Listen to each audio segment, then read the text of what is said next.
We're going to see how well AI knows you. Yeah. Mike was born August 24th, 52 in Oak Park, Illinois. That's correct. You played college football at Eastern Illinois University, where you were quarterback. That's correct, too. You began your coaching career as an assistant coach at your alma mater, Illinois, 1975. I was actually, a graduate assistant at Eastern as, going to graduate school. So that was after my playing career was over. Started on my coaching career. Mike joins Denver Broncos as their wide receivers coach in 1984 under head coach Dan Reeves. Yeah, that took a while to get there. I was in college ball for about 10 years before I went to the NFL.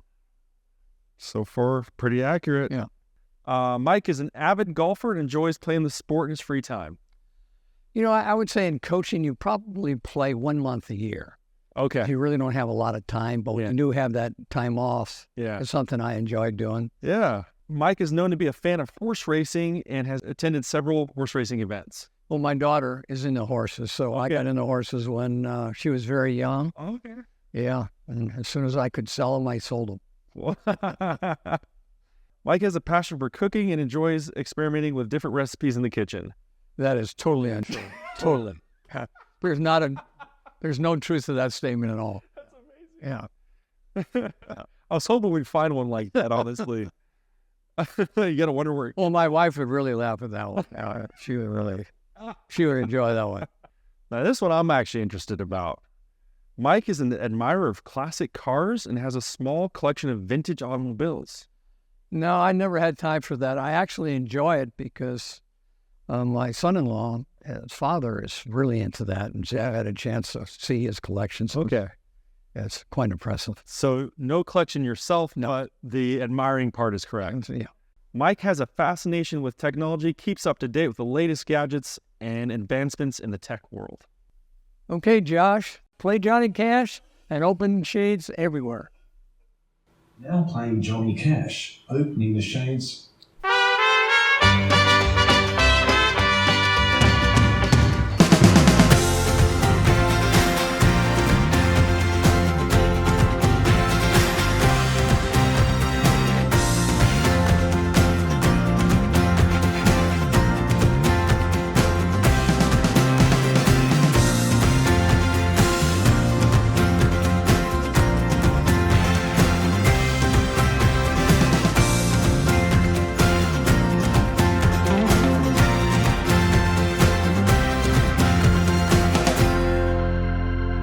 I like gadgets, I like changes, but I'm not up to snuff on any of that. Yeah.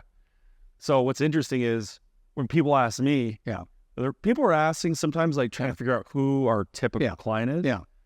And I think the assumption is that we've got these super techie people. Yeah. And the reality is the majority of our clients are the least techie. Yeah. People want lighting automated. They want their window treatments automated, but they want it to be easy to use. Nobody ever walked into the showroom and said, "Hey, Tyson, can you make this super hard for me to use and super difficult and complex?" Nobody's ever asked for that.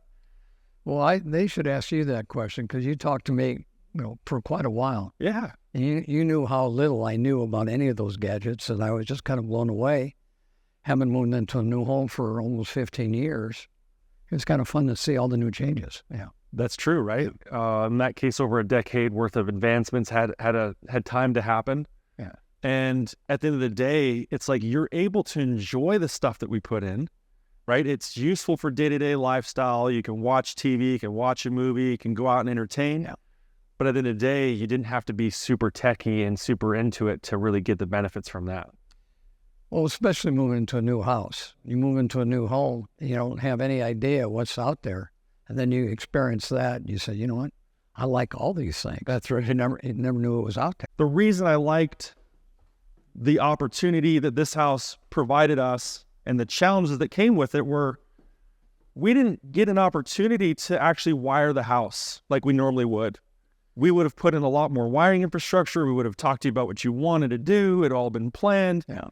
And at the same point, I think that's really useful and beneficial information to understand because the breadth of what we're able to do here still happened. You still have all the functionality as if it were wired, and we're able to bring so much of it to life because We were able to retrofit wires or design solutions that were able to accommodate wireless, right? So in this case, that got the motorized window treatments everywhere. We got the lighting automated and controlled. And of course, in a space like this, nothing was here. There wasn't anything for surround sound. There wasn't anything accounted for Dolby Atmos. And then we brought all the wiring in and fished it in. And you look at this room, like the room didn't get torn apart. Well, I think that's what kind of blew us away, that you're able to do that, especially when you hear the sound. And then you have the lighting. Then you can go from room to room or turn it off from upstairs or turn it on from upstairs. So it's, some great features. Well, I had no idea it existed to start with. We had a house that, we built our dream house, 12, 13 years ago. Yeah. And there was nothing it was all outdated. Yeah. And so all of a sudden you see what's out there. You said, oh, I had no idea. Yeah. So it was fun. It was really interesting for me. Yeah, for sure. Mike, how would you describe what you're hoping for in a space like this? I actually wanted everything. I wanted to like a movie theater, but at the same time, I wanted to be able to touch a button, see a movie. I don't care if it was Amazon. I don't care where it was, Prime.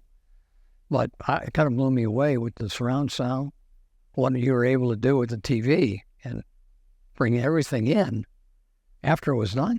Yeah. Absolutely. So we knew there was not a dedicated theater, and we were certainly short on wires, right? So our approach was, let's go big with the TV, which was 100-inch, and there's a lot of light in this space. So that's why we went with the TV versus projector.